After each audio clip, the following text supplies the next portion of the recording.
ఎడారిలో సెలయేర్లు. ఆగస్టు 19. దుఃఖపడిన వారమైనట్లుండియు ఎల్లప్పుడూ సంతోషించువారము. 2 కొరింథీ 6:10. విచారానికి ఓ వింత అందం ఉంది.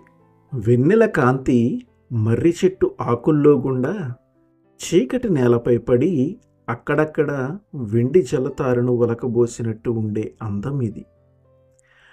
విచారం గీతాలాపన చేస్తే అది రాత్రివేళ ఒంటరి కోయిల తీసిన రాగంలా ఉంటుంది. విచారపు కళ్ళల్లో ఏ ఎదురు తెన్నులు లేని ఒక లోతైన భావ సంపద ఉంటుంది. దుఃఖపడే వాళ్లతో కలిసి ఈ విచారం మనసును జోడించి సానుభూతిగా పలకరించగలదు. కానీ ఉత్సహించే వాళ్లతో కలిసి ఉత్సాహధ్వని చేయటం కుదరదు. సంతోషం కూడా సొగసైనదే.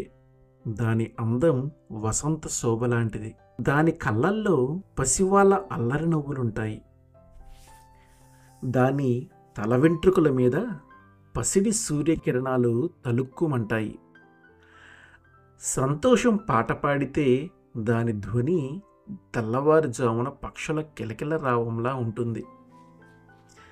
దాని అడుగులు అపజయమెరుగని విజేత అడుగుల్లా ఉంటాయి. ఉత్సహించే వాళ్లతో కలిసి సంతోషం ఉత్సాహధ్వని చేస్తుంది.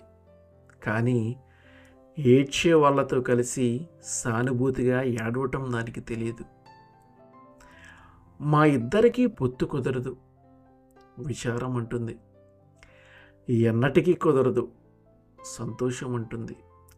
నా దారి సూర్యకాంతి పరుచుకున్న మైదానాల్లో, గులాబీలు పూసిన తోటల్లో నేను నడిచే చోట స్వాగత గీతాలు ఆలపించటానికి కోయిల కంఠస్వరాలు సిద్ధంగా ఉంటాయి. నా దారి చీకట్లో అడవుల్లో విచారంగా ఉంటుంది. చీకటిలో వికసించే పూలే నాకు కనిపిస్తాయి. రాత్రిలో వినవచ్చే నిషీధి గీతాలే నాకు స్వాగతం పలుకుతాయి. సంతోషానికి నాకు సాపత్యం లేదు. ఈ రెండూ ఇలా మాట్లాడుతుండగానే ఒక ఆకృతి వాళ్ళ మధ్యకి వచ్చి నిలబడింది.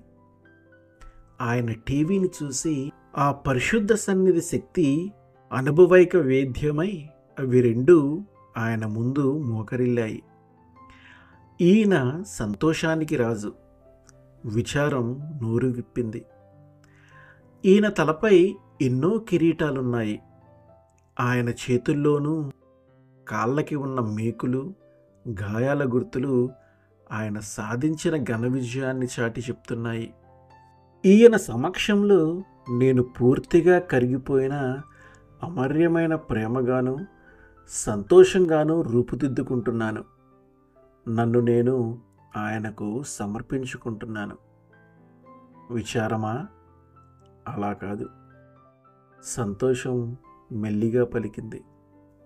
ఈయన విచారానికి రాజులా నాకు కనిపిస్తున్నాడు. ఆయన తలపై ఉన్నది ముళ్ళ కిరీటం.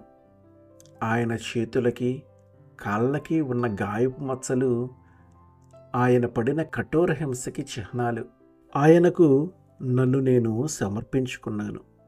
ఎందుకంటే ఆయనతో విచారంలో పాలు పొందగలగటమే నాకు తెలిసిన అన్ని సంతోషాల కంటే మించిన సంతోషం.